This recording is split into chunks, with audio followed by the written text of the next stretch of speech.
In today's video, I'm going to show you on how you can wrap text around an image in Affinity Studio 3. So I have a sample text right here that we are going to use in this video.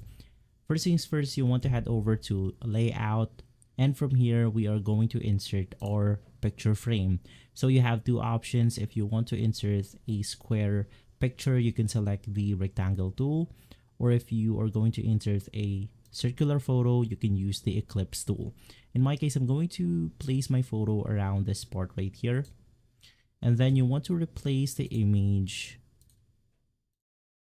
After replacing your image, you can then make sure to select your picture. You want to make sure that you select the picture, because if you selected your text right here, you will have some problems. And basically right after that, head over to text, click on text wrap, and then you want to select the show text wrap setting.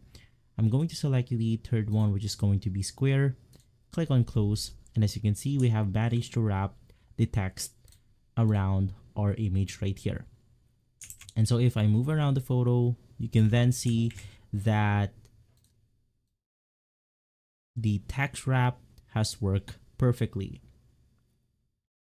If this video has been helpful, leave a like, subscribe, and follow Guide to Everything for more videos like this. Thanks for watching.